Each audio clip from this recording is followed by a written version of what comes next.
It's Thursday night, midweek spiritual tune-up for the Center for Spiritual Living Pleasant Valley. I'm Lissa Coffey. Thank you so much for being here. I'm kind of proud of myself because I think this is the first week when I didn't have to call Marcia and say, how do I get on Facebook Live again? So pretty good. I think I got this down now. So our topic for this evening, and this is just going to be a short video, like 20 minutes, because I think that's all we need, like on a Thursday night, right? I mean, Grey's Anatomy is back tonight. So, and I got my chanting group on Thursday night, so there's a lot going on. We all have a lot going on, but this is important to kind of tune up our spiritual attitude. So, topic is desire. So what about desire? We all have desires. We all know what desire is, right? We want something. Usually it's something we want outside of ourselves. Let's see what the Bhagavad-Gita has to say about desire. Starting in chapter 2, Krishna says, one who casts off all desires, unperturbed by adversity, free from all attachment and fear, is filled with wisdom steady. Desire actually keeps us from wisdom. Desire is something that distracts us from what's really important in life. And that's why it's a problem for us. It's a problem for us because it's our human nature that when we get something, we want more, or something different, or, something better, something bigger. We want more. And desire keeps us in that karmic cycle of, desire, memory. It's creating an activity, creating another desire, on and on and on and on. And we're looped in that we can't get out of it. And we see this in our everyday lives, in our human existence, on a human basis. For example, so many people are like addicted to coffee, right? You can't start your day without coffee and that kind of thing. That coffee is not only a desire, it becomes a habit. And then it's a habit that's hard to break. And is this really good for you? Do you need the caffeine? Do you need the acid? Do you need whatever fancy stuff you're putting in the coffee? Probably not, right? So that's just, a basic everyday example. But on the bigger picture is we want to get out of the karmic cycle of life and death. We want to finish our karma. We want to get enlightened, understand what life is all about, know God and know who we are, so that we don't have to come back to this earthly plane. So many people might say, well, why wouldn't you want to come back to the earthly plane? Isn't life fun? Isn't life grand? Isn't life great? Like, I'm having a good time. Okay, great. If that's how you feel and you want to come back, good. Good for you. You're not there yet. It takes thousands and thousands of lives, probably, recycling through over and over and again until you get to the point where you say, you know what? Life is tough. Life is really hard. From the minute you come into this body through the birth canal, it hurts. And you have pain of heartbreak. You have worries of,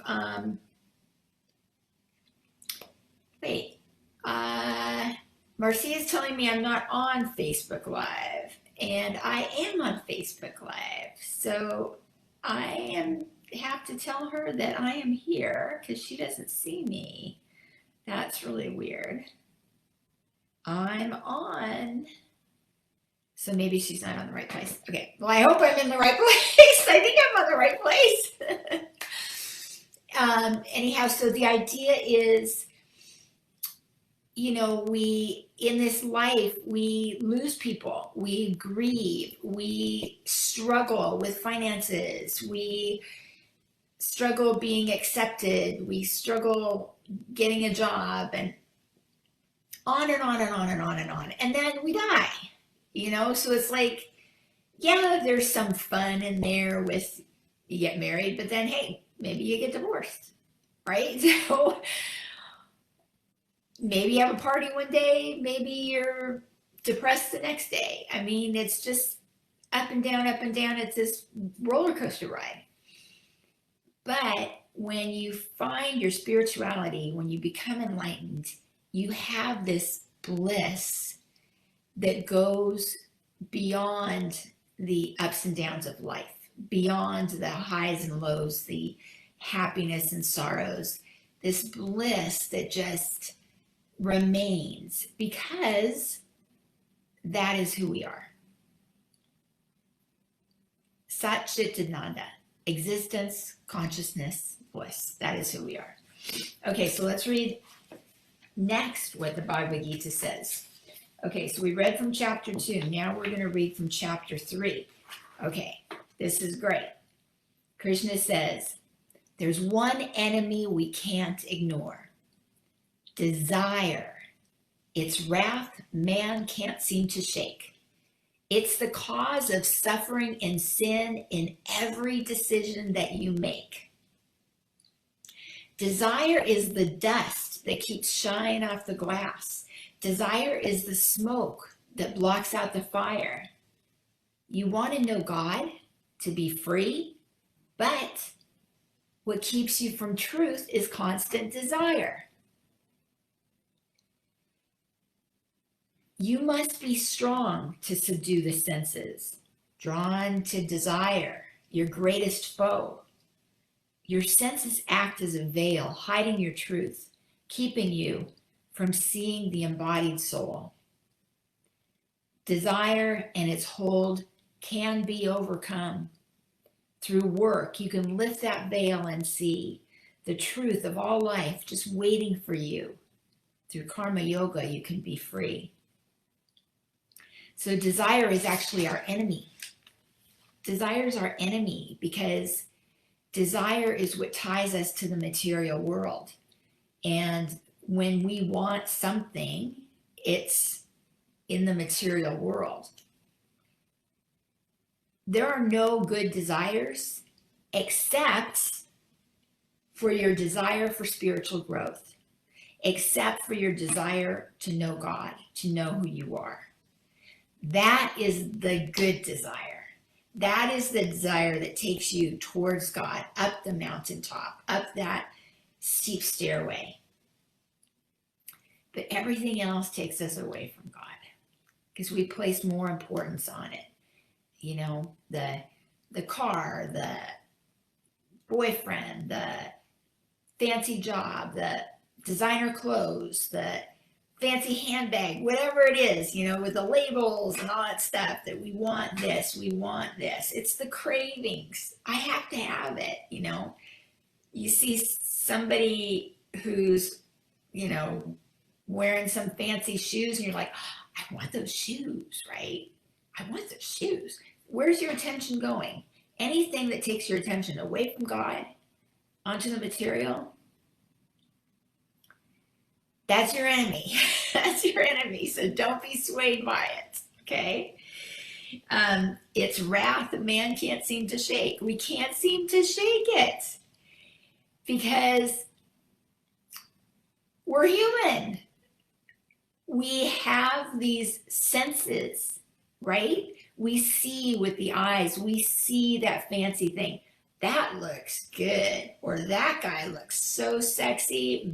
Man, I want that guy. Or, that house. Or the jealousy. Oh, my friend has a big house. Why can't I have a big house? I want a big house, Okay, or the ears. You hear something. You hear, oh, so-and-so got this job. Or so-and-so. Now I want this. I want that. Why can't I have that, right? The touch, I don't want just a plain cotton coat. I want cashmere because it's so soft. I have to feel that ooh la la. Smells. You want good smells, right? You want the taste. I gotta have that chocolate cake. I gotta have that chocolate cake. I can't just eat any chocolate cake. I want the chocolate cake from the fanciest bakery, that flies it in from Paris. Our senses keep us tied to the world. So that's why Krishna says here, you must be strong to subdue the senses, drawn to desire your greatest foe. Your senses act as a veil, hiding your truth, keeping you from seeing the embodied soul. That's what he says, is that our senses is the problem. So what we need to do is, and when did he say this? I think he said this in chapter 2. No. Oh, here. Yeah. So the illumined withdraw the senses as a tortoise draws in its limbs. Freed from the objects of senses, all wisdom is fixed in him. So you've all seen a turtle or a tortoise, they have their limbs sticking out and their neck sticking out. But if they sense a predator or something, they draw them in like that. So the 4 limbs in the neck, that represents our 5 senses. We need to draw it in. So if we see that chocolate cake, look the other way. Don't get tempted. It's like temptation, desire. It's all calling us. And we're drawn. We want to go. But don't give in. That's your enemy. You can be stronger than this. So what do you do instead? Well, Krishna is giving us some tips. He says the person with self-control, with the senses under restraint, attains serenity of mind, free from attachment and hate. Have your senses on a leash. Okay? Yes, we need to eat. We're not going to starve ourselves, right? Dinner time, feel free to enjoy your food. But have self-control. Don't eat everything on the menu. Just eat your meal that you need for sustenance, okay? And here he says, without longing, free from desire, seeing what is constant and true, devoid of the sense of I and mine, this peace can come to you too. Without longing, free from desire. Isn't it the best feeling in the world? I don't know if you've been through this, but I have been through this. I've been through times when I walk through the mall or I walk through a department store and I'm like, I want that, but okay, well, my checkbook's not big enough. There's not enough room on my credit card to get everything. I can't get everything. Oh, I feel bad now because I want all these things. And then you have another experience where you walk through and you're like, you hardly even notice. I didn't need that. You're at peace. There's no conflict in your mind of you want something, but you can't have it, right? Or you want something, but you could, many things, but you can only choose one. There's conflict. So what do? To withdraw the senses, the other thing you have to do is to replace that thought of the I want with something greater. I want serenity. I want to know God. See, these are the good desires. I want to know who I am. I want to feel that connection with God. And when that becomes your longing and your desire, you're going to get that. It's like a law. It's like that's what it works. You're not going to get anything if you don't want it, right? It works in the material world too. If you want something, you do whatever you need to do to go get it. That's what you do. Whether it's saving up money or getting in the car and driving there or whatever. If you want something, you go get it. If you make up your mind that you want spiritual growth, if you make up your mind that you want to be enlightened, and you set your sights on that and keep reminding yourself, you are going to get it. In this very life, we know that eventually everyone gets enlightened. That's just the way it works, okay?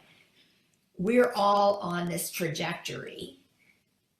We may take 3 steps forward and 2 steps back or whatever, but eventually everybody gets there. That's our nature, is growth, okay?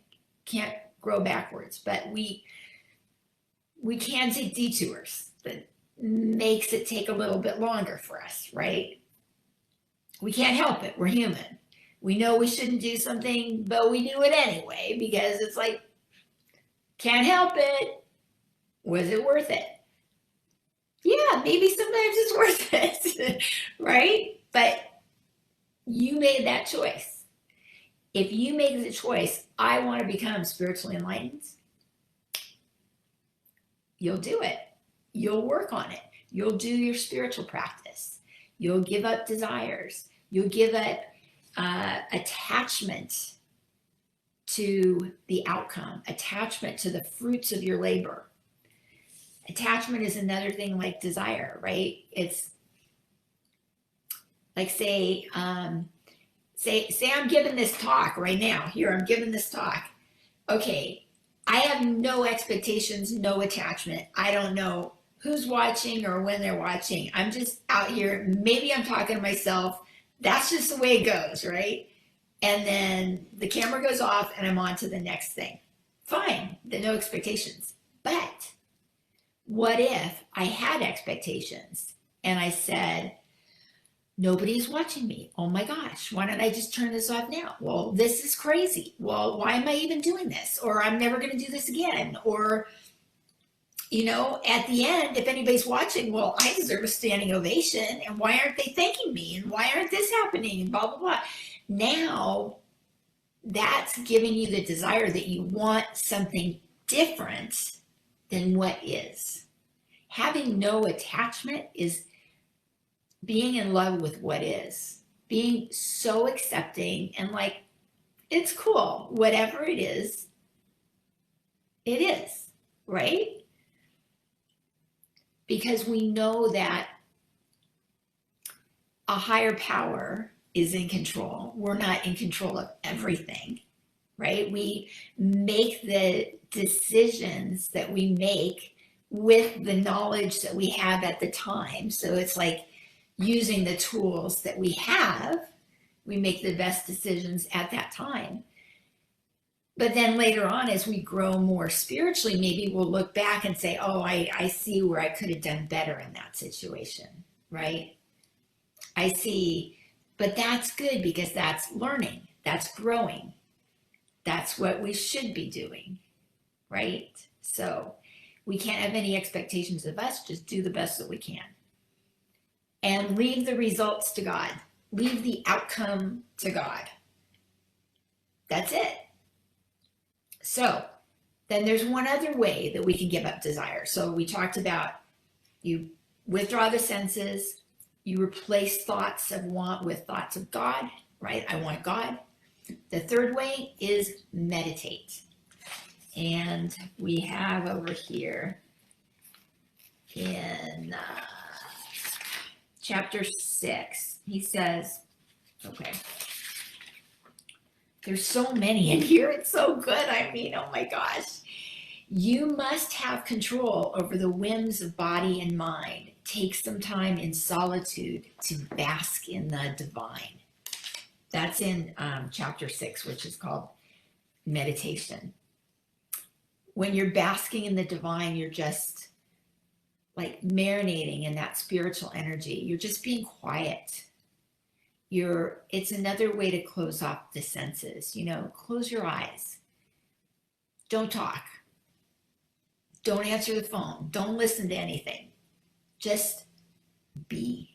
Just be at peace. This time for meditation, if you can do it every day, great. If you can do it twice a day, better. You know, if you can do it for 20 minutes, 30 minutes a day, twice a day, fantastic. But do what you can. Do something every single day, because It's a ritual, and the results are cumulative. So every little bit you do counts.